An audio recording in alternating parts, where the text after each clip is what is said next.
You got more RVs being built than you do RV spaces. Truck camper market is growing. We want to stay positive and really embrace this fitness and health journey that we're on. I'm going to publish until the last company goes out of business. RV Life. RV Life. RV Life. RV Life. RV Life. RV Life Podcast. Welcome back to the RV Life Podcast. I'm Jim, and you know, I never want this to become the Jim and Renee show, so we don't babble on with much banter. I mean, after all, we got such great co-hosts with amazing guests, but we'd love to share your story too. So see how easy it is to contribute to the show or provide feedback at podcast.rvlife.com. Right. Hi, I'm Renee. Thank you for joining us again. We've got a really fun lineup that hits a few different corners of RV life, from dreaming big about where you stay to staying strong enough to actually enjoy the lifestyle. Plus, we hear some behind-the-scenes business stories that keep the RV world moving. That's right, lots to cover here, like I said. So let's dive right in. First up, John talks with Joey Locker, who basically invited himself onto the show, and we respect that hustle. You know, you can invite yourself too. If you think you'd make a great guest or even have a quick story to share, let us know. Right. About Joey and John, they discuss a luxury motorcoach resort concept near Nashville where you can actually own your RV lot, not just rent it. Then we bring you another fun lifestyle segment. This time we sit down with Jake and Sarah from Active RV Life to talk about health on the road and, most importantly, staying healthy. Fitness on the road is important, but it can be tricky. They share practical ways to share consistent without needing a home gym or a perfect routine. We could all benefit from that. The RV15 they mention is real for sure. After that, Rose and Glenn have another RV entrepreneur profile with Gordon and Angela from Truck Camper magazine. They share how they built a niche publication, stayed unbiased in a product-driven world, and why they're thinking about the next chapter. And finally, Bob wraps things up with an industry news segment featuring Mark Howlett, President and CEO of Truma North America, talking Truma's evolution in the U.S., product innovation, and where the RV industry may be headed in 2026. And if you don't know what Truma does, you'll have to just stay tuned or fast forward. But don't do that. First, we've got John talking travel. Okay, this one is for anyone who has ever looked at an RV resort nightly rate and thought, whoa, at these prices, I should be building equity. John's talking with Joey Locker about a luxury motorcoach resort outside Nashville that's designed for longer stays, serious amenities, and a really interesting model where owners can potentially place their lot into a managed rental pool when they're not using it. All right, take it away, John. Hey, everybody, welcome back to another segment of the RV Life Podcast. My name is John DePietro. We have a very special guest today, special because he kind of invited himself onto the show. And, he watched one of our earlier episodes, and we always tell people, if there's something that you want to discuss that you think RVers would be interested in, we have a guest form down below that you can send in. Tell us what your background is and tell us why you think you would have something to contribute.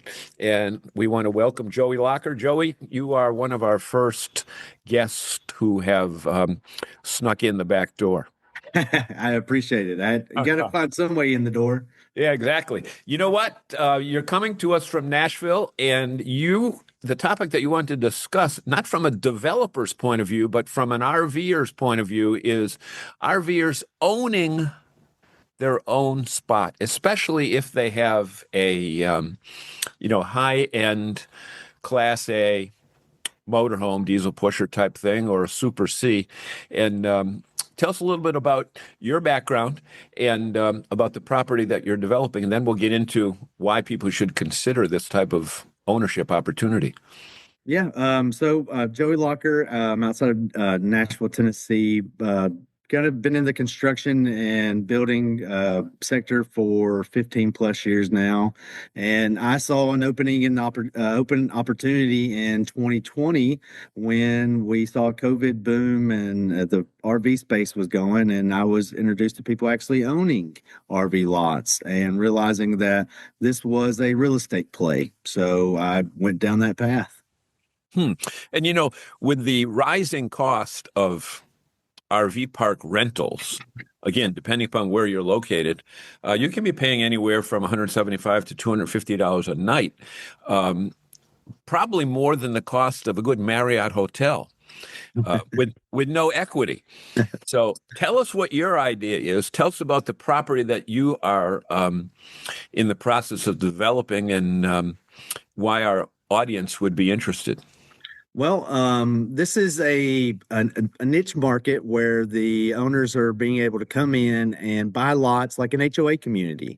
So it's more than you would say is like a Passover RV park. This is something that you're building an entire community around with clubhouses, pools, gyms, pickleball courts, restaurants. This is a neighborhood without the houses. I mean, you still have the nice amenities that come along with it, and you're sitting along half a mile of beautiful riverfront. So this is a place that isn't just for the overnighters. We want to create a community that people come back weekly, monthly, yearly on this, and we'll also be able to share that with outside guests by opening their lots for rental as well. That was my question. I was just writing down. This would be a destination resort. This wouldn't be something that you came from somewhere in another part of the country and you parked for a couple hours and then got in your car and drove off somewhere. I mean, this is where you're going to hang, right? Oh yeah, we want people to come for months, weeks, months, years, and be able to stay at this at the resort to really have that experience of the South, and that's what we want to show off here. And Nashville's kind of special because people don't think of Nashville as a river community, but that Cumberland River, you can have the General Jackson parked outside your place. I wish it would come all the way up that way, but it stops at Nashville and goes the other way. But we're about an hour and a half slow boat ride to downtown Nashville, so we'll definitely get to enjoy it. Now, the sites that you're talking about, Joey, how big are they, and what else is included on them outside of just for a square footage of space? Yeah, so minimum lots are 3,200 square foot.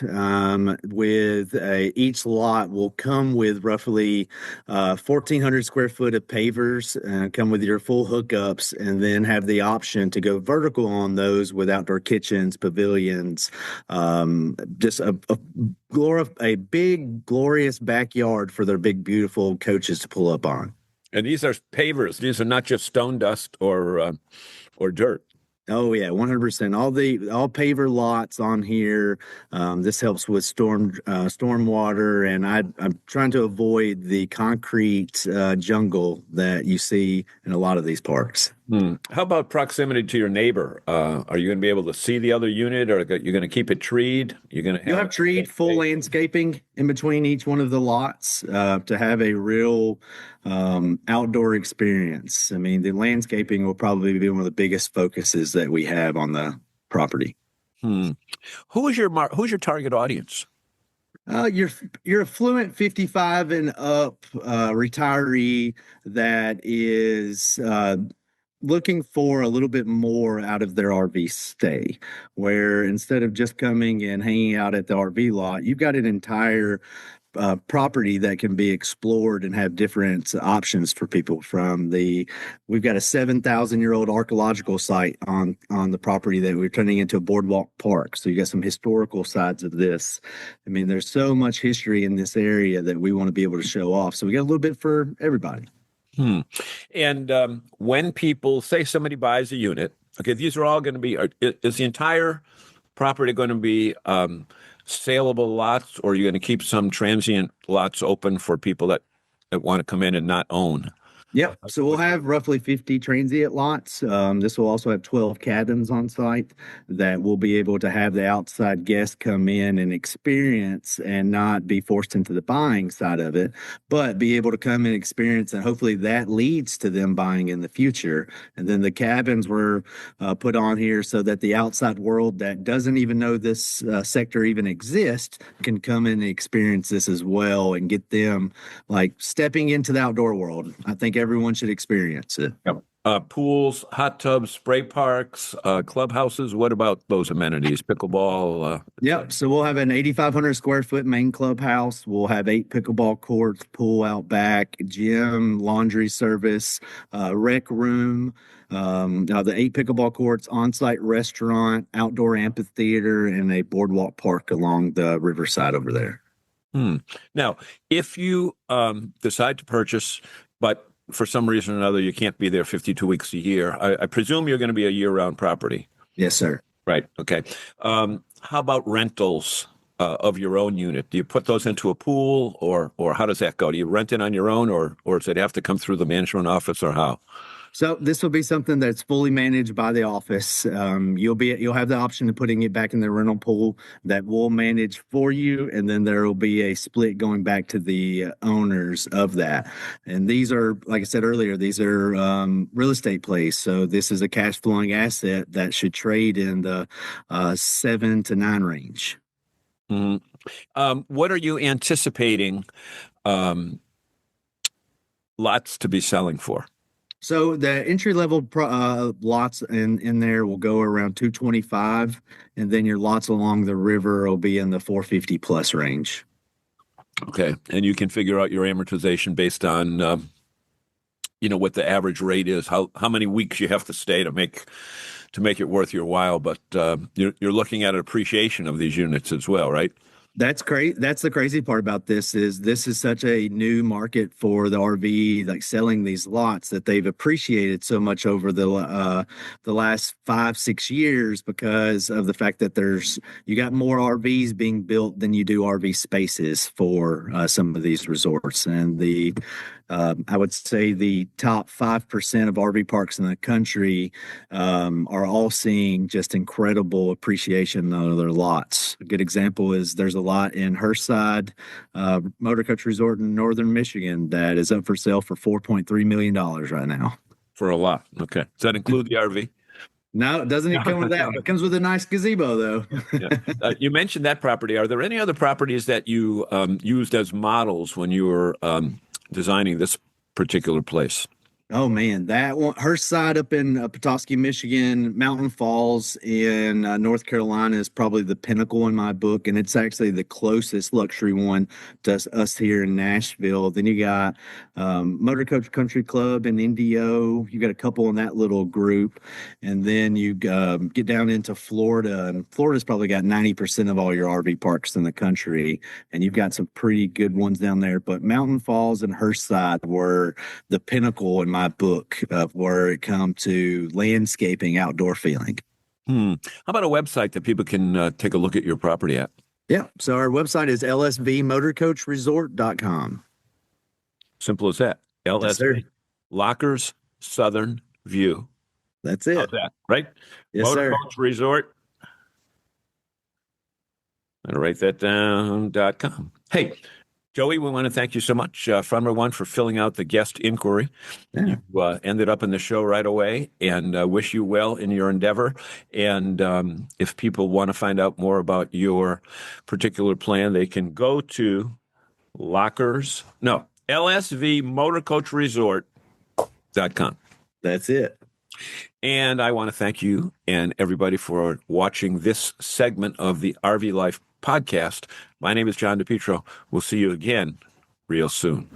I tell you what, I've known about co-op parks for a long time. But this is a different way to think about RV travel. You're not just visiting, but owning a home base you actually want to come back to and maybe sell someday. Yeah, no kidding. I didn't have an 8,500 square foot clubhouse and 8 pickleball courts on my bingo card for today, but here we are. All right, up next, let's switch gears to something that affects literally every one of us on the road, no matter what we drive. Taking care of your body so you can actually enjoy the lifestyle. We sat down with Jake and Sarah from Active RV Life. They get real about what happens when vacation mode becomes a lifestyle, how the RV15 sneaks up on you, and why mobility and consistency matter even more than intensity when you live in an RV. Spoiler alert, that RV15 is the 15 pounds none of us admit to gaining since we hit the road. But let's hear it from Jake and Sarah.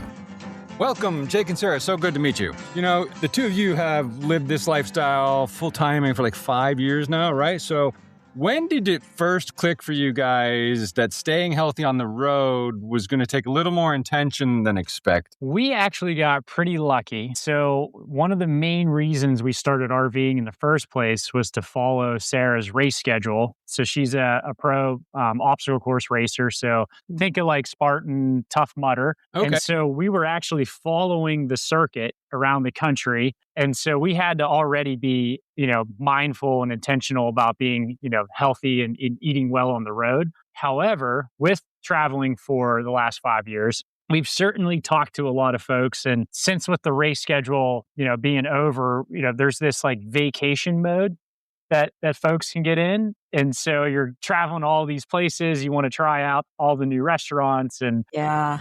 before you know it, you kind of pack on the quote unquote RV 15. Yeah. And so there's certainly a time and a place to be able to indulge and go out and have a date night and be guilt-free and have fun. But yeah, you got to be a little bit intentional about it and not just do it day in and day out.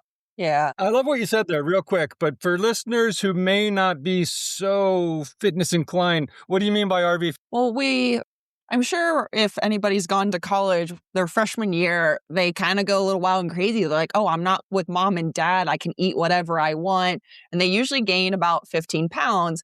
In the athlete side of things, we don't gain weight until actually it's called a senior 15, because after you graduate from college, you're like, wait, I don't have a coach telling me what to do. I can eat whatever I want. So that happens in senior life as an athlete, but in RV life, it happens also as well. Like it's just everybody seems to get this extra little 15-pound fluff because it's like, oh, this is a new life and I don't know how to manage it just yet. I'd agree with that. At least. For sure. For sure. Yeah. I'd say we put on a little weight when we started traveling because it is fun to go around and sample stuff and you feel like you're never going to be there again. So I've got to go to this, barbecue or whatever. So I totally get it. Now, you are a lot younger than most full-timers. And Jim and I were, when we started, we were, 40? It's been a long time. But, most people are in the retirement, getting towards the retirement stage. There's a lot of full-timers in that age bracket. And they might have spent years planning this adventure. Oh, I'm going to full-time for a year and do this. Now, mentally, they're ready for it. Physically is another story because the older you get, maybe you might get a little lazy about things like fitness. And, Jim and I bought a truck camper once, and a friend of mine looked at it and said, wow, you've got to be pretty bendy to be in that thing. And we laughed and we said, well, I guess we are, but I didn't look at it like that. There are physical things about this lifestyle that you have to be ready for. So if somebody starts to become limited in living the lifestyle, what are some signs that like, hey, maybe you should pay a little more attention because you're not going to be able to enjoy it very long? What kind of issues do you see cropping up with people? Well, I don't think it's just with the older generation either. So it's even within some of our peers surrounding some of the physicality. So if you don't have one of those Moride electric reels that puts your nice electric, 50-foot electric hose nice and tight, being able to pick that and drag it and then doing any sort of maintenance work because things break in the RV all the time and jumping in and out of the pickup trucks. And so the mobility and flexibility, I think, is something that we all have to pay attention to. And even for me personally, like that's something I need to start working on, like kind of tweaking your shoulder or tweaking your knee because you're down on the ground, you're crawling around, or you're doing maintenance work, you're in awkward positions, you're up on the roof. And so you might be strong or, you might be able to go running, but having that mobility to do the everyday RV life. Again, I think that's something we all can improve on and need to be mindful of. With that too, I wanted to talk about, because you talked about like age. I wanted to bring up like something that a lot of people don't understand. I'm a health nut. I don't know why I can't say that right now. Of course, I always liked health and fitness, but to the level I am right now, I actually had to be this way because I was diagnosed with Crohn's disease back in 2010. And I could just not eat the normal foods. My body was not just functioning properly. And because I have Crohn's disease, I ended up tearing both my ACLs. I had surgery on my back.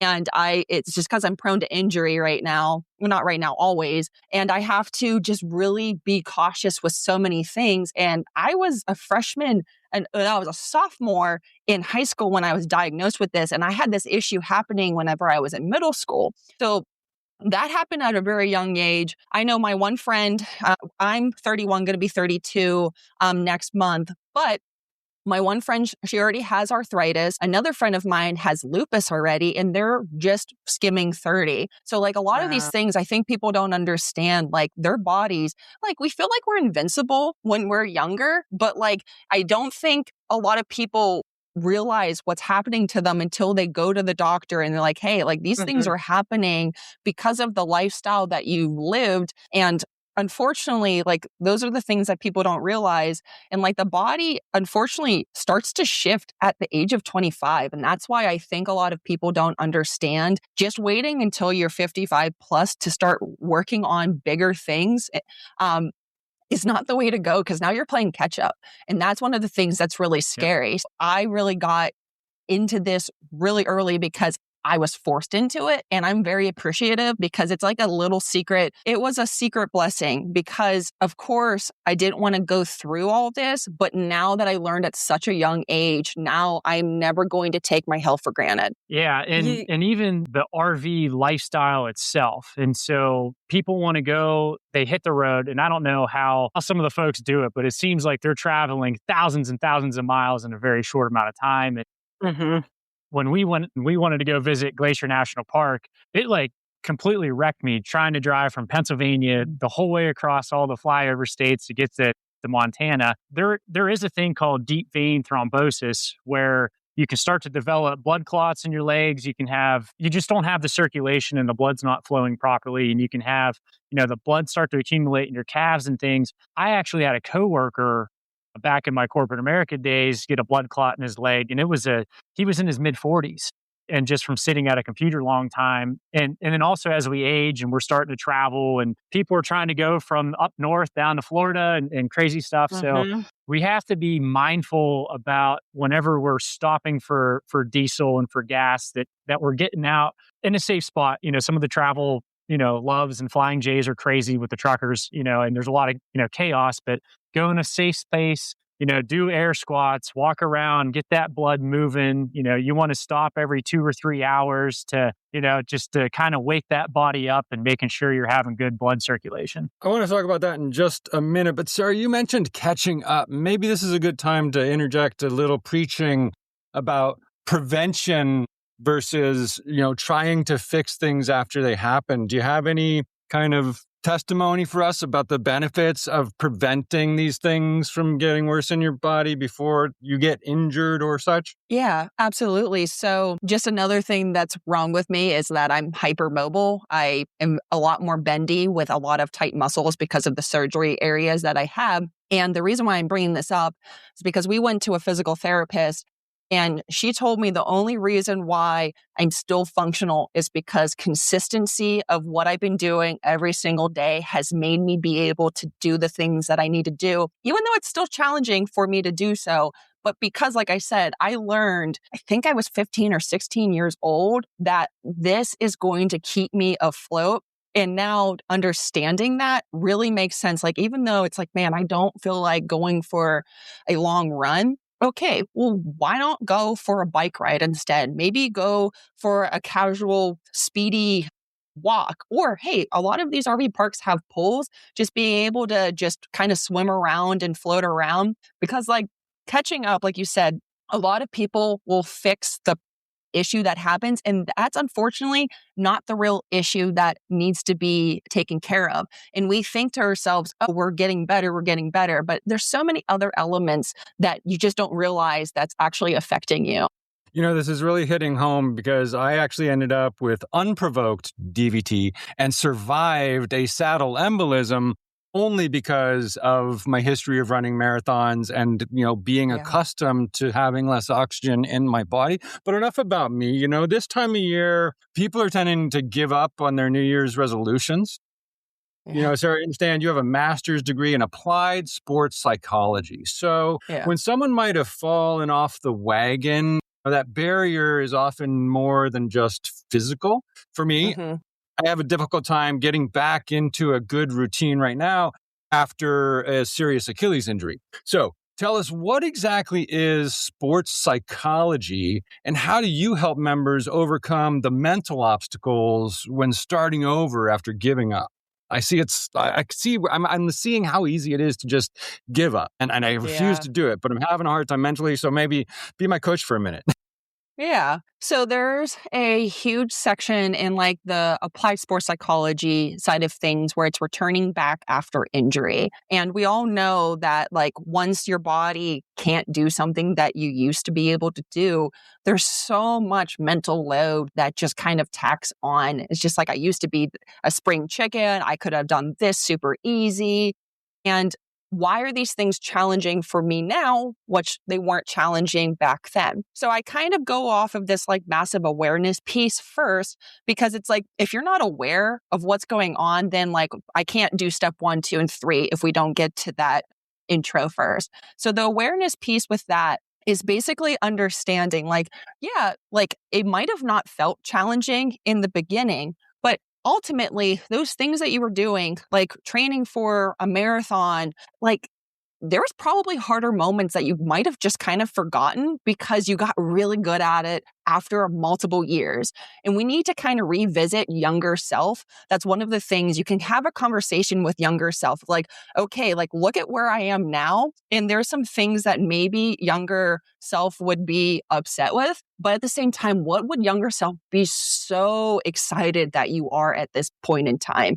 Hey, I'm traveling. I used to only be in this one little state in my hometown, but now that I get to RV, I got to see like the Corn Museum in Nebraska or South Dakota, like, or Glacier National Park, where most people like just haven't even left their hometown.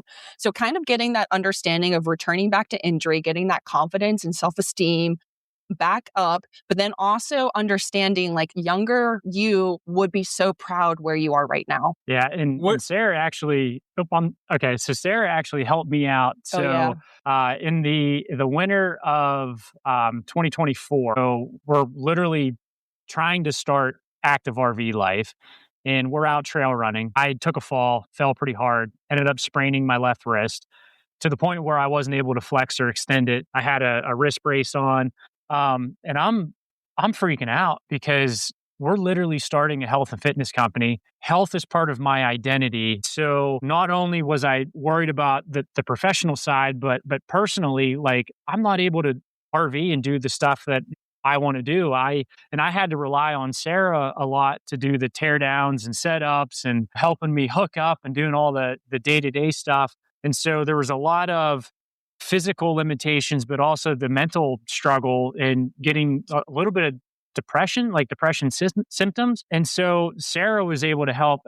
Number one, we're going to start with some goal setting, realizing we can't take back. You can't keep focusing and dwelling on who you could have become. We actually had we had a race coming up in a couple months. I had to pull out of the race. And so it was, okay, we got to focus on what you can control. So you got to control the controllables, a little bit of visualization, like Sarah was saying, like helping with confidence, and then coming up with like short little milestones to give me some of those quick wins and to help build that momentum to keep me going. Sometimes like people set, these huge astronomical goals and it's hard to stick with it, and you kind of get into the minutia of the day to day. So, trying to help me reframe it to where I can get that, those quick wins, the success, building getting those 1% improvements day in and day out, and then focusing on what can I do? And so, I can't do a push up, but can I, turn my palms in, and I could do push-ups this way because my wrist isn't flexing out.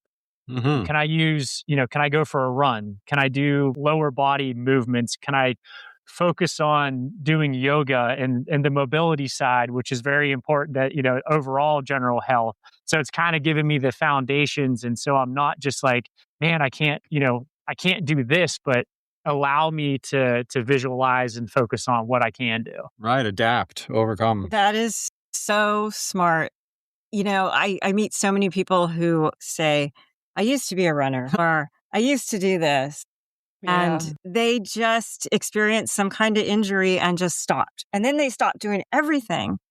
And I like the advice to let's find something that you can do. Everybody can do something. I mean, we can all do something no matter what your health situation is. That's my belief. It's easy for me to say I'm not having any health issues right now.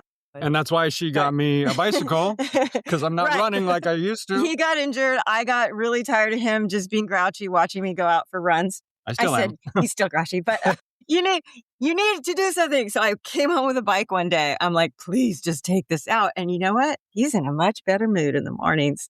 So speaking of equipment and things, now RVers like us, me and Jim, we've always had really small travel trailers. And I've always said, God, I'd love to bring my weight set with me, but I can't do that. So a lot of RVers feel that way. I can't bring a bench. I can't bring this. You have workouts that are specially designed for RVers. Tell me about your Nomad series and your Senior series. How do you create effective workouts for people when they live this lifestyle? Yeah. So as we know, like there's smaller rigs, there's honestly homes that are basically rigs nowadays. And we try to fluctuate with minimal equipment to no equipment to something that is specifically in a chair. So let me talk about like the Nomad. So with the Nomad, we know very small rigs, and they probably don't have the, best fantastic setting in front of their campground because they might be boondocking or they might be just in a parking lot during the time frame. So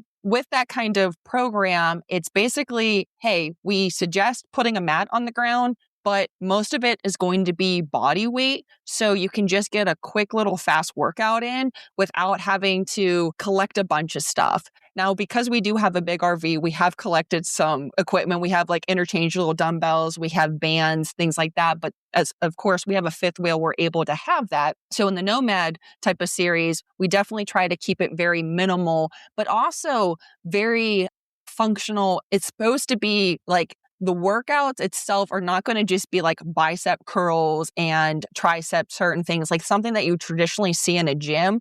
You're going to be doing movements. It's like, Sarah, what did you just make me do? But that's the point. These movements are supposed to be very interesting looking for it to be functional for your body. Because if you just do the bicep curls, you're not going to get a functional workout. Because we all know if we have to get something, you're reaching all the way back, and bicep curls aren't going to help with that. So like I'm purposely adding the lower body and the upper body together. And on the Senior Strong series that we have, we understand that there's going to be limits with coordination and balance.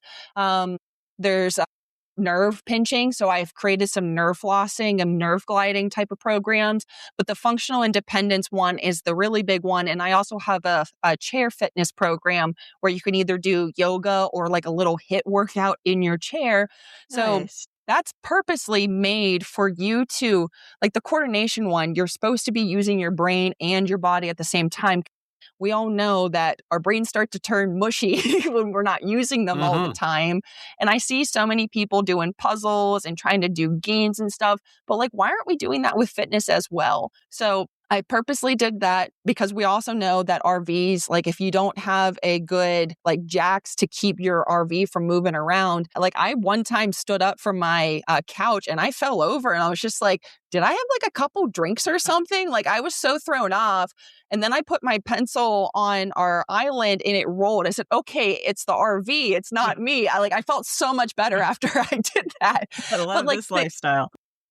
And like the ladders getting in and out of your RV, they're not always just stable and things like that. So anyways, like these programs are made for you to be able to be functional, independent. It's supposed to be easy. And if it's hard for you to be standing up, we do have a chair for you to be able to do the workouts just like that. So very, very simple, small space that you'll need to do these certain things. But yeah, like that's the whole idea about the active RV life programs. That sounds great. And it's really exciting sounding too, because I can personally attest to like variety being the spice of life, having done, 3 particular rehab exercises for months and finally talking with my therapist who says, yeah, you can mix it up. So now I mix in other elements, bear crawls, stand-ups, that sort of stuff that just like mixes it up. It makes it a little more exciting and that helps you get on with it. But you've mentioned, like you said, this isn't about like perfection. We're not going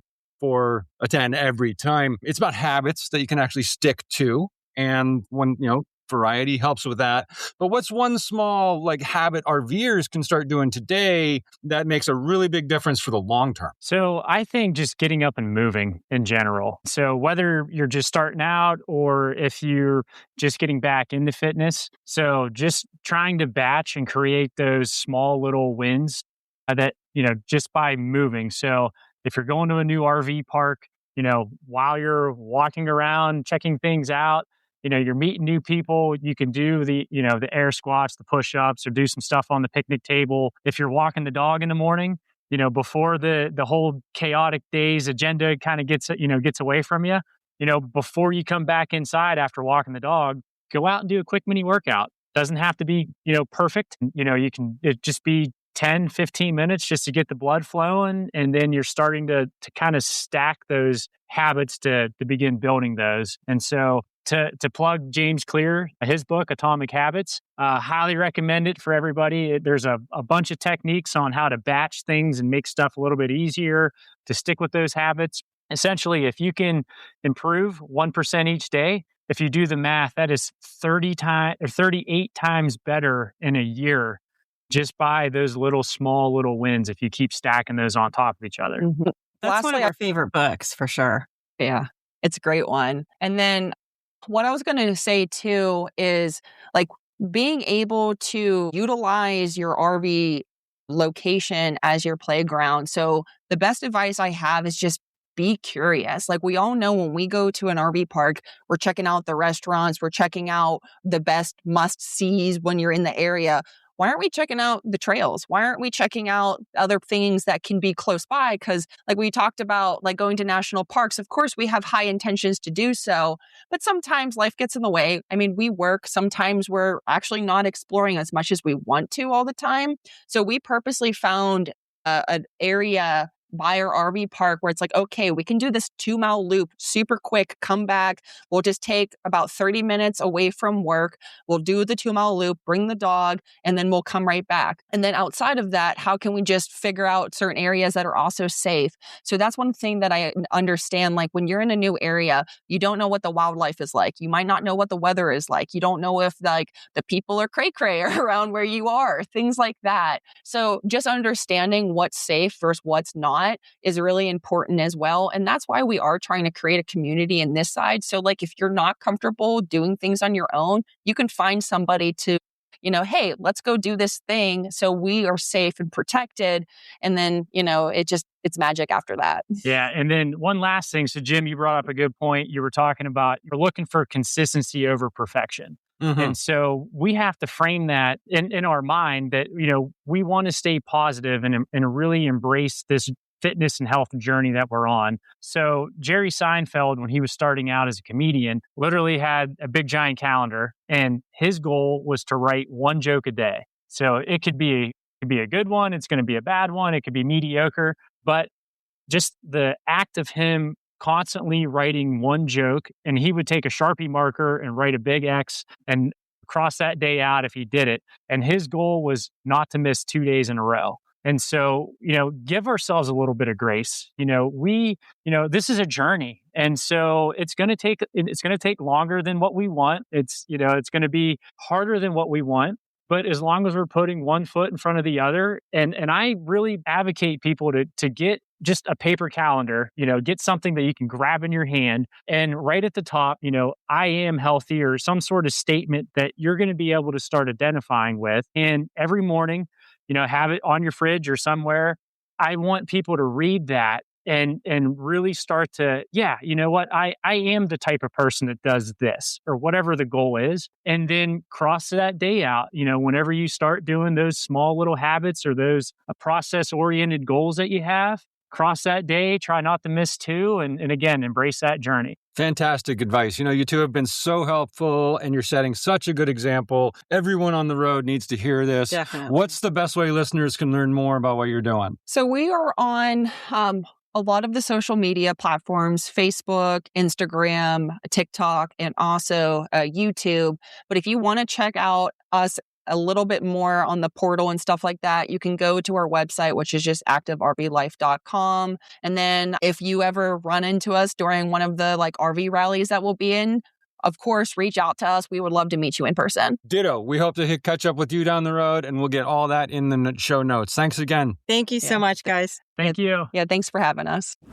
I really enjoyed chatting with those two because it's not about perfection, it's about staying capable. Easy for you to say, Miss Marathon Runner. RV life asks more from your body than people realize. You're constantly climbing, squatting, lifting, twisting, crawling around, hauling hoses, stepping in and out of trucks, and then wonder why your knees hurt. No matter what your fitness level is, the big takeaway for me was don't wait. Don't wait until you have time. Do something now, anything. Start small, be consistent, and don't miss 2 days in a row. I'm getting tired just listening to you. All right, next up, our RVE segment with Rose and Glenn. And this one is a great RV entrepreneur tale about building something in a niche that many people didn't believe could support such a business. They're talking with Gordon and Angela from Truck Camper Magazine about how they turned their passion for camping into a long-running publication. They share what it took to survive the Great Recession and how they maintain trust with readers while also working closely with manufacturers. On with the show. Hello, Gordon and Angela. Welcome to the RV Entrepreneur segment of the RV Life podcast. Hey. We're excited to be here. Yes, thank you. So today we're discussing the business side of your Truck Camper magazine. But before we get into that, briefly share with us a little bit about how you got into truck camping and why you started a magazine. The short story is we got into truck camping because we moved from Washington, D.C. to Lancaster, Pennsylvania. And we made a little bit of money because it was 2005, top of the housing market before everything went to you-know-where. And so we did very well and we made some money. And I've always wanted, I grew up in Philadelphia and outside of Philadelphia, and I always wanted to see Oregon. I was fascinated. I don't know why. I was interested in RVs and fascinated with Oregon, and we'd made some money. And I looked at Angela and I said, how about we buy an RV and go see the country? And she said, I said, sure. We're in between jobs. I was teaching and Gordon was writing a book. And we were like, this is like perfect timing because we haven't committed to anything up in Lancaster and we can go out on the road and it's not really conflict with anything. So I married the right girl, right? I mean, when you say, hey, why don't we just spend a lot of money and buy an RV and hit the road? And she says, yes. I thought, okay. Before that, I had started independent like newspapers and things, even in junior high and into high school. And then outside of after high school, even in college, I've always been writing, publishing, selling ads, just my nature. And Angela ran the high school yearbook. Yeah. So another lucky twist of fate, right? That I'm the entrepreneur who wants to publish and do things and wants to do that. And Angela has this incredible background. Like she can spell and knows grammar, which was not I'm the creative that loses thoughts in an instant. So between the two of us, it was perfect. Totally planned, not. But so that explains why we got into RVing, why we went truck camping, how we got into business. But the real way we got into business is we went truck camping for 6 months, hit the road, saw all kinds of things, totally fell in love with truck camping, came home, couldn't afford to keep the truck or the camper. Had to sell both. Right. And we just happened to choose a truck camper because it was something I felt like I could drive. I really wanted something I could wrap my arms around and go, I can drive a pickup truck. I'm not going to drive a fifth wheel. I'm not going to drive a travel trailer. I'm not going to drive a big honking Class A. So we were kind of like, that's what we fell into, the truck camper. And when we got home, I went back to teaching and Gordon went back to work and we kind of went through withdrawal. We're like, oh my gosh, like we want to be back on the road. We don't want to be here in a house. And Gordon kind of finished his book and he went, there's no resource out there for truck campers. Why don't we start a Truck Camper magazine? And she didn't laugh. That was another win for me, right? Well, I had my teaching job and I was like, well, we can live off my salary if we have to. And I was unemployed. I was a bum. So basically I started Truck Camper. I wrote 3 articles: how to choose a truck, how to choose a camper, how to match a truck and camper. I purchased truckcampermagazine.com for $9.99. Mm-hmm. I launched the website, and by the end of the week, we had sponsors and readers because I was, I'd already done so much publishing and selling and everything from the other adventures. I knew what to do. And so it went. I mean, that's the shortest version. The longer version is we went right into the Great Recession and everything fell apart. But that's a much longer story. It's in preparation for this. You sent us an article to read in Truck Camper Magazine entitled "The Never Before Told Story," which to our listeners, I highly, highly recommend you reading that story because it's not just a cool story. It was pleasurable. It was such a pleasure to read. Mm-hmm. Didn't want to stop reading that one. So thank you for sending that, A. And in it, you list some really lucky situations that occurred. Aside from that, did you find that there were any really big obstacles that got in your way? Well, other than the fact that within a year, we had 42 clients. So doing well. In 2007 when we started. Okay. So we went from 0 to 42 in a year.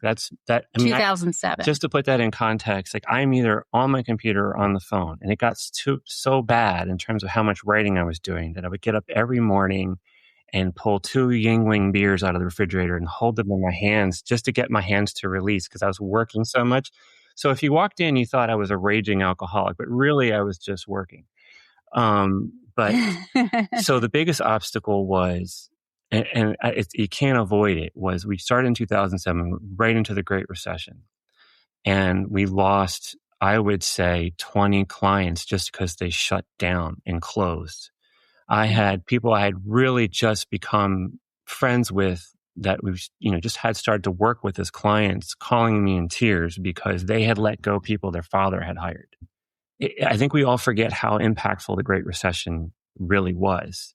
So then the mission changed. It was, what can we do to help these domestic manufacturers survive this? Mm-hmm. So I told every company that we worked with, I said, I'm going to publish until the last company goes out of business. Pay me when you can. And that was that moment. And there was nothing else that would have survived that. And lucky for us, we were only digital, so there was no printing presses to worry about, no distribution.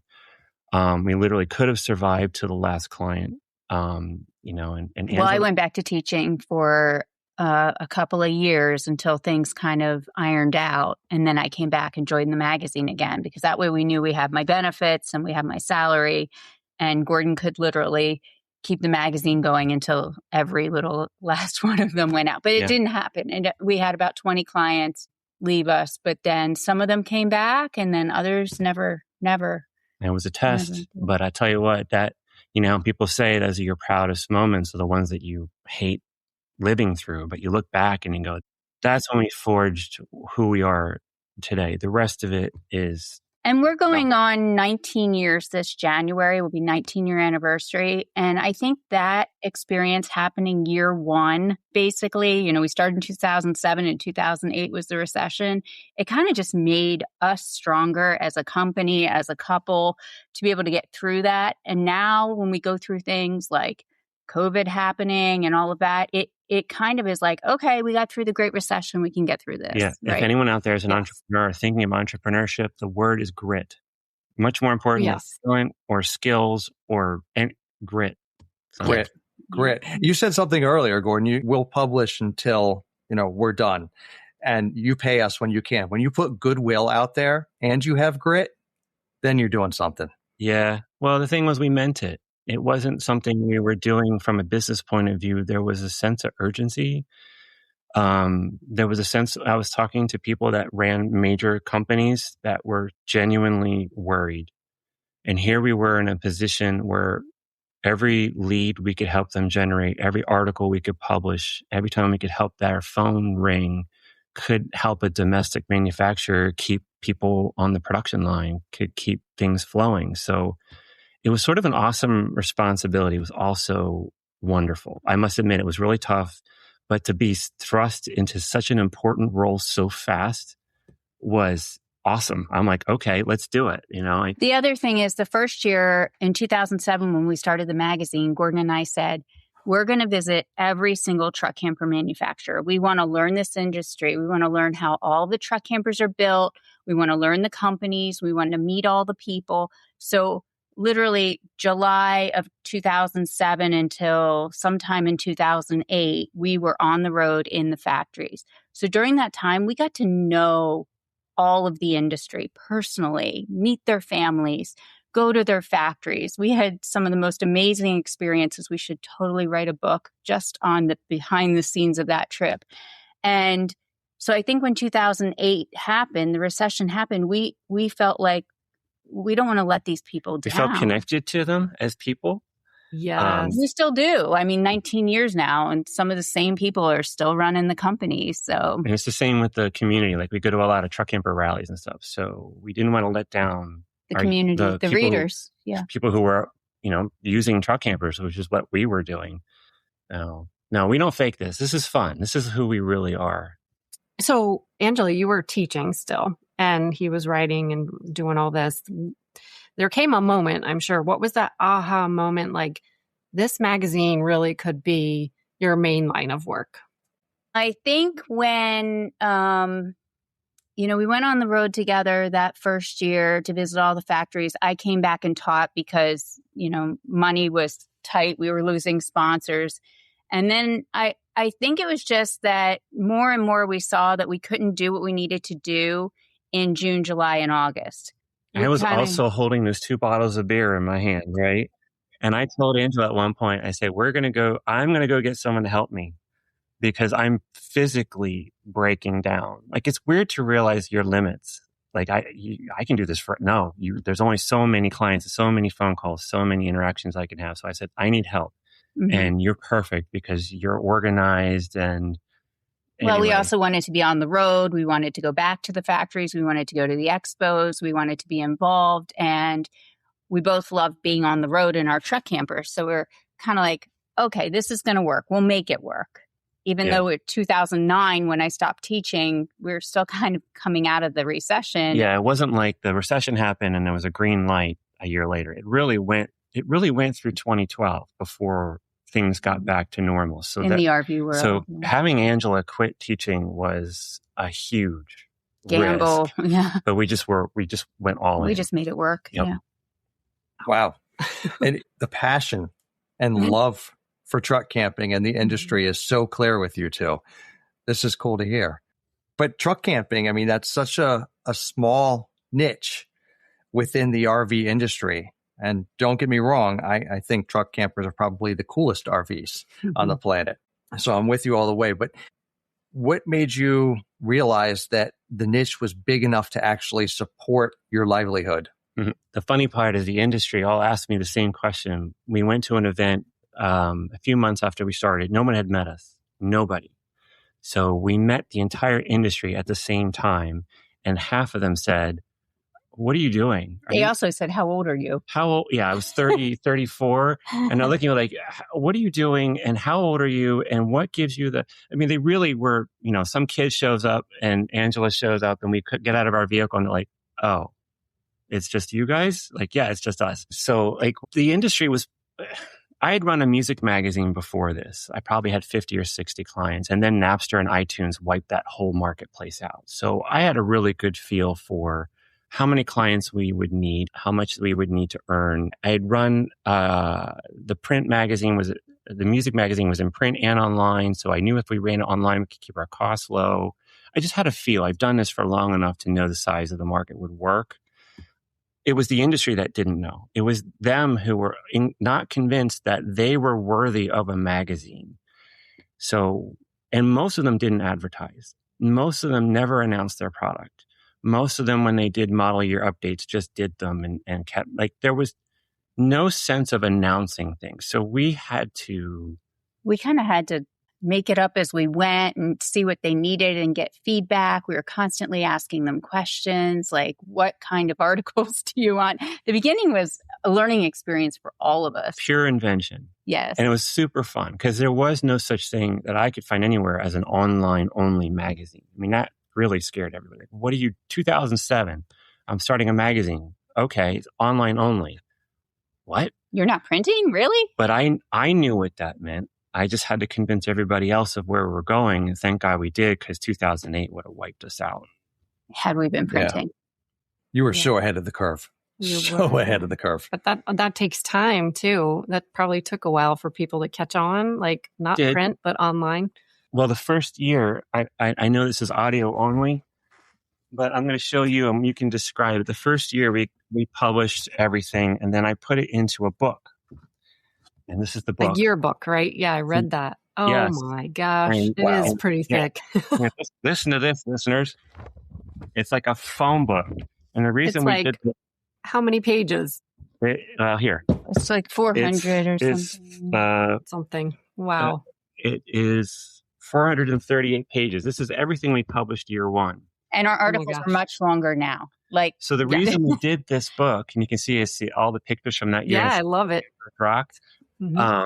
The reason we did that was to make the point to the industry that we were serious, that we weren't going anywhere. And again, thank God we did this, because we immediately went into the Great Recession. And that first year we established ourselves as a going concern. The other thing is, when we did this book, we were also on the road full time, going to factories every day, publishing 3 times a week, and happened to pull this off in print at the same time. I was when did we sleep? And I was still married. That's right. Working together. Yeah. You said you married the right person. This all is working out. Is it still working out? Yeah. Well, the thing is, when we call our clients or readers, and they're always like, okay, where's Angela? Okay, where's Gordon? They know we are together all the time. Like, they know if they're talking to one of us, the other one is like 5 feet away from the other person. And literally, if we're in our truck camper on the road, it is that close together, because the truck camper's not that big. So we just got very fortunate that we're a good team. Mm-hmm. I'm a creative. You give me some information and I can explain it in a way that's compelling and interesting. I can do graphics. I can sell, but I can't remember where I am half the time. I mean, sense of direction, I have 0. Angela has everything I don't have, and vice versa. And you both have grit. Clearly, you both have grit. Yes, you do. We went through the magazine online, and it is very in-depth, really legit tours of these truck campers, in-depth product reviews, all the factory tours, etc. I would assume that being a truck camper yourselves, it really helps with your editorial voice and business decisions. Well, yeah, you can't fake that. I mean, I guess you could, but not for very long. A truck camper is the only RV we've ever owned. In fact, when we got a truck camper, neither one of us had touched an RV before. Yeah, well, your grandparents had one. Don't ask us about towables or motorhomes. No, we don't know anything, right? We lived full time in our truck camper for 3 years. So yeah, we are truck camper people. I mean, people have even asked us, when you're done with the magazine, will you still have a truck camper? Absolutely. Yes. No question. Yeah. And how do you not be biased in the reviews and all that stuff toward one camper? How do you stay neutral? I think that's just a natural intuition that the responsibility of the magazine. You know what the readers are looking for. The hardest part about being not biased is that you also know where the industry is and what they need. The hard part is telling the industry, yes, we said that, but it's true. And if we don't say something negative, then what we say that's positive has no meaning, has no weight to it. Now, 19 years in, I think everybody understands that at this point. Now, we also have our own personal truck camper, and it is a 2004 Alpenlight 1100. Alpenlight went out during the Great Recession. So the brand we have is a brand we don't represent. And the industry and the readers see that as being neutral. So we're not in a Lance or a Northern Light or a 4-wheel. We're in our own camper. But we have been. We borrowed all of the above. Yeah, we borrow them for a week, 2 weeks, a month, just to get to know them, because we want to know all of the products. But we're not going to say, oh, I want to own this camper. So sometimes the reality is you get phone calls and the industry's not happy. And the other reality is you get nasty things written about you on social media. You get nasty emails from readers and that is part of the game. You have to grow really thick skin. So part of the grit isn't just getting through the Great Recession or COVID or whatever. It's weathering criticism or comments or whatever it might be because you're staying the course. Mm-hmm. And that's not Part fun. of being neutral. Yeah. Well, speaking of social media, do you feel like today's sea of influencers have had a positive or a negative impact on Truck Camper Magazine? Both. I mean, I think they're a natural outgrowth of what's happened with social media. I mean, and social media has gravitated to video, and we all have video production stations in our phones in our pockets. And there's a natural inclination towards wanting to be known and famous and share your opinion with the world. So that meets every subject known to mankind, and you have social media. We've embraced social media and become more and more aggressive with it, even though, like I said to you before the cameras rolled, that I have a face for radio. And I've kind of learned to adapt to that. So is it good? Is it bad? Yes. So the publishing world is changing faster than ever. What gets you most excited about the future of your magazine? Well, we just hit 19 years. So obviously that's sort of a milestone. And looking ahead, we're, at 20 years, we're starting to think about how we can continue to grow and how we can continue to evolve. You're right. It's a changing landscape. You've got AI, you have the emergence of YouTube and influencers and everything. And how does that influence and how does that impact the magazine? And we're very excited about the fact that we have just brought on a new team of Eric and Sarah Hyde. And they're coming in and really expanding our reach in terms of what we can do with content, what we can do with social media. They're younger than we are. I'm 53 and they're both 29. So that brings a whole nother level of energy. It also brings a new level of knowledge about social media and where things are going. Of course, we bring wisdom and experience to their energy. So it's just, we're very excited about this. After 19 years, we're bringing on some fresh blood and taking it to the next level. So that's what we're both very excited about. Yes, for sure. And that is worth being excited about. It's very smart. On your part, you could have just tried to push through and done it on your own with the social media, but you said, well, let's look to someone else that can help us with this and kind of delegate that. And that makes a good team. We have pushed hard into social media. We've obviously been posting a lot of videos and content. And we've done okay there. But we do realize that's not really our strength. Our strength, in-depth articles, magazine-style content, and Eric and Sarah bring on an expertise in social realm that we just don't have experience with. What's fun is we have a round table. They bring these ideas to us and things that they've done, and we're able to kind of burnish that with our experience and our insights. And between the two, you really get something that's exciting. That's been fun. For sure. Mm-hmm. This is a big step. Does anything about this scare you? Sure. Honestly, we've never had employees before. Yeah, just right. us and the cat. So yeah, it's definitely a new experience. But they've been great, and we've really enjoyed having them as part of the team. I think there's always, as an entrepreneur, as entrepreneurs who have been on your own, there's that level of control and simplicity that you're able to impose on your life. And then you bring two new people in and they have their own perspectives and their own push and drive. And you have to meet that, right? You want to foster it. At the same time, you have to let go. That's what's scary. That is the hardest part, isn't it? I agree. When we were in that same position, and letting go of the control is the scariest part. Mm-hmm. Gordon and Angela, this has been such a wonderful conversation. Listening to your story, the evolution of this magazine. So excited to see what the future brings here for you guys. Where can listeners find your magazine? What's the best place?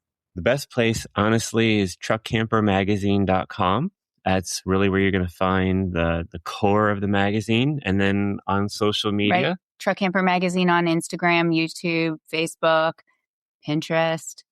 Eric and Sarah have us getting on TikTok. Yeah, but I am not dancing. I've drawn the line at dancing. So do not expect that anytime soon. Of course, 2 weeks from now, I'm going to be dancing, but there you go. And if you're interested in what we're doing, subscribe. It's free subscription. The manufacturers and companies in the space, they pay us an annual sponsorship fee so that we can make it free to the readers. And that's how it works. So every Tuesday, Friday, you'll get an email in your box with at least one major story, possibly two. Amazing. Awesome, guys. Well, Angela, Gordon, thank you so much for joining us today and being a part of the RV Life podcast. Yeah. Thank you so much for having us. This has been great fun, guys. Thank you. Wow, 19 years is no joke. And doing it through recession and COVID and still publishing consistently, that takes grit. No kidding. I love when a couple clearly works well together, because if you've ever traveled in a small rig with someone for more than, say, a few days, you know that's either a team sport or it's a reality show. Oh, we know that firsthand, don't we, Jim? Now let's hear from Bob with some more interesting industry news. This time he's got a good segment for anyone who cares about what's happening behind the scenes in the industry and what kinds of products are shaping the next wave of RVs. Bob's talking with Mark Hallett, President and CEO of Truma North America. We hear about Truma's growth, their heating and hot water systems, and why efficiency and quiet comfort matter. Plus, we get a peek at what the market could look like down the road deeper into 2026. Here's Bob's chat with Truma's Mark Hallett. All right, we're back, and my guest today is Mark Hallett, President and CEO of Truma USA. So that was recent, Mark. So congratulations. Tell us a little bit about that and what you're going to be doing. Yeah, so it took place probably last fall, Bob, and we just got around to doing a press release just recently, and the team is we've gone through some changes. I think 2025 was a year of resilience for a lot of organizations. We've made some changes internally within our team as well, and trying to ensure that we have a clear growth path for the future, establishing and growing intentionally, making sure we have the right people in the right places, and that was part of that change as well. That we have some longevity for the midterm, and we can set a good, strong foundation for the long term for our partners in North America. And how many years has Truma been in North America now? 12, 13? We are 2013, summer of 2013, we started the organization. I was part of that group that helped found it. So we'll be celebrating 13 years. It's been a long time, Bob. It seems like it was when I had hair, and I think you had hair at the time as well. I had some too. I still had some left. For those who may not be familiar with Truma, although I suspect everybody is, but for those that may not, talk about your product lines and the value that you bring to the OEMs and the consumers. Yeah, so Truma's been around. We celebrated just recently. It's over 75 years now that the company's been around. Our main focus is on heating systems. We came to North America we launched with two products, the Truma Combi, which is a combination furnace water heater, which was very well suited to the growth of the B market, which was just kind of taking off in North America at the time. In Europe, we have a very strong market share in the European market. So entering into North America was new for us. The Combi was a great entry point for us, and having a small, compact, efficient system for the OEMs to install into these smaller, more compact vehicles, quieter. So those are all things from a engineering standpoint that we focus on, and I think it's more of a European thinking that you need to use less energy, you need to be quieter on the campgrounds. The campgrounds are a little bit more compressed. They have probably the quietest air conditioners that I've ever heard on the outside of the vehicles, let alone on the inside of the vehicles.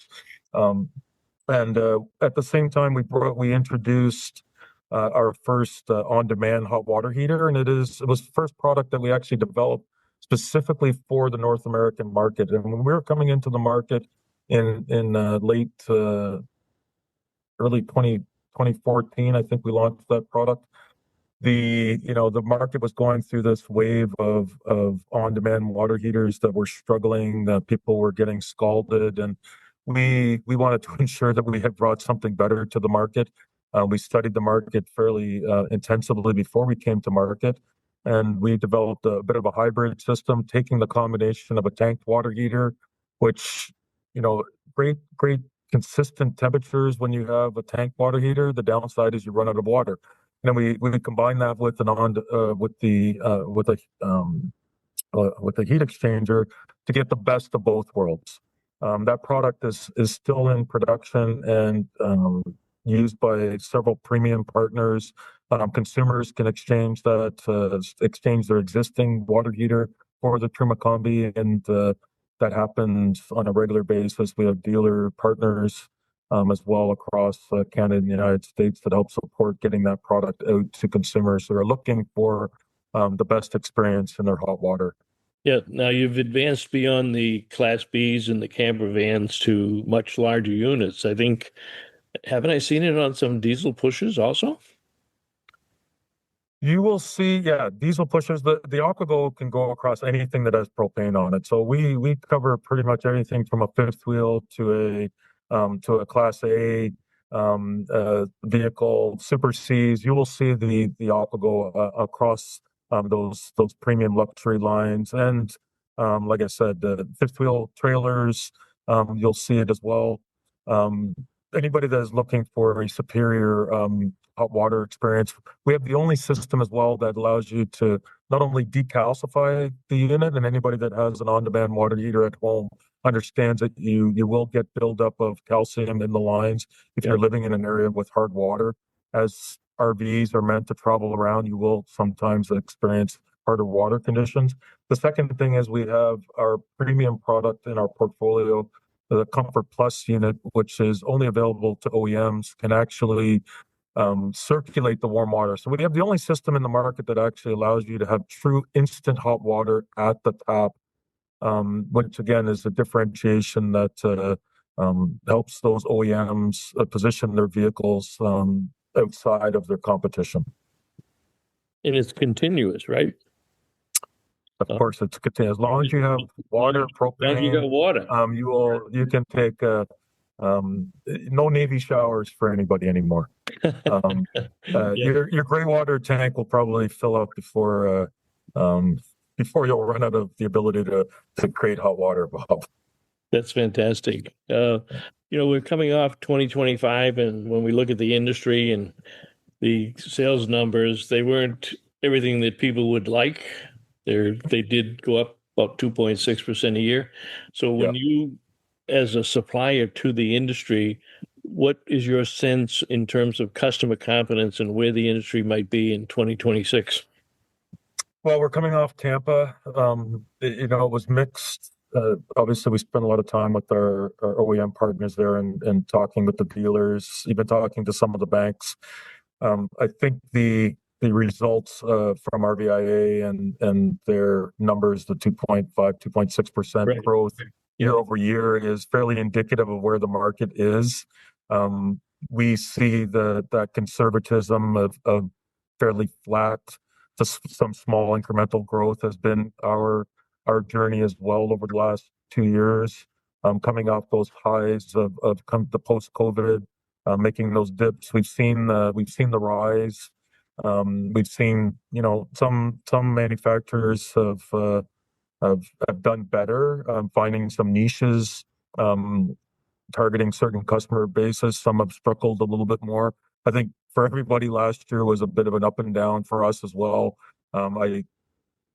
I've not experienced a year like last year. We did not know from day to day what was going to happen.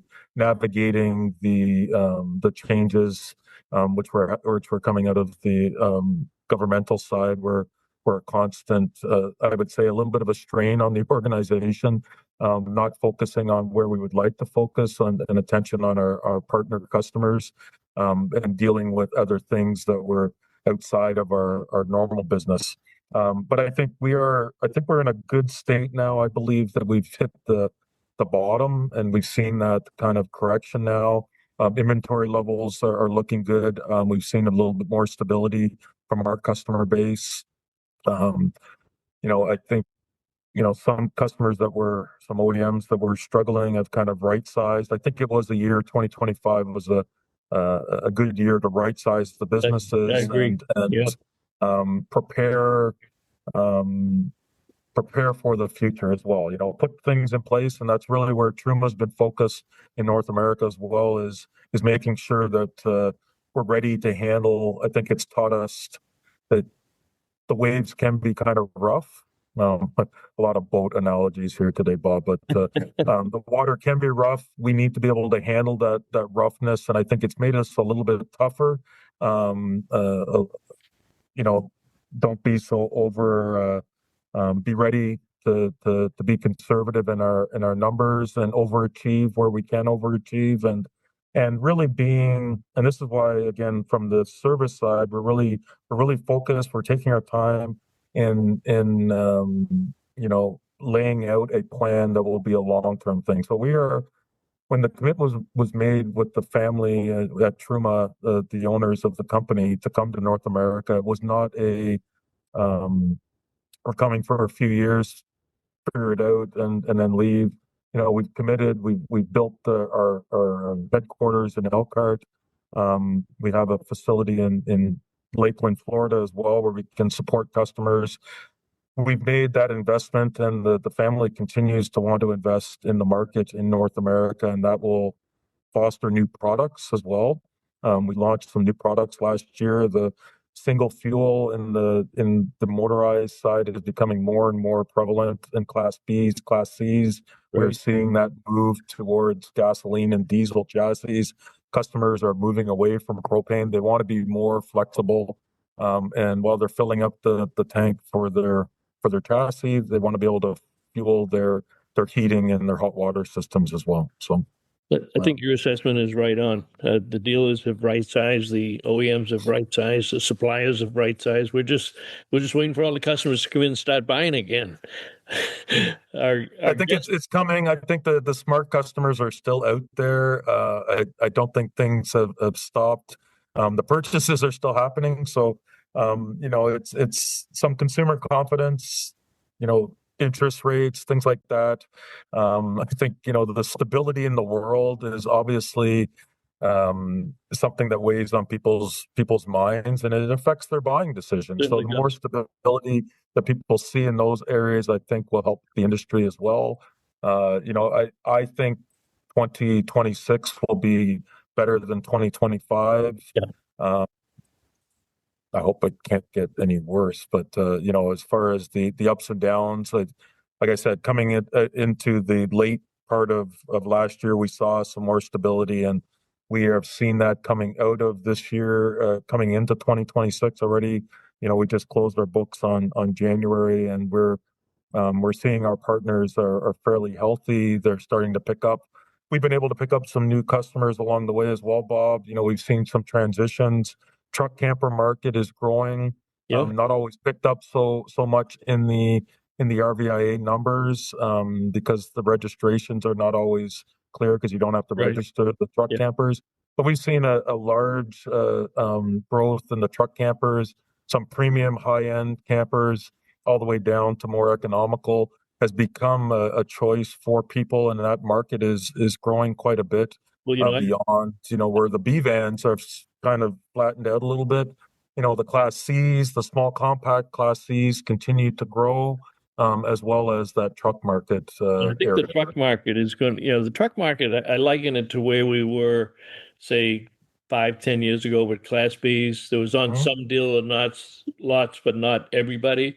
But now everybody's got a Class B, everybody's got a camper van on their lot, and I think this is the time for the truck campers to really surge over the next 3, 4, 5 years. So that is a strong market. You're right.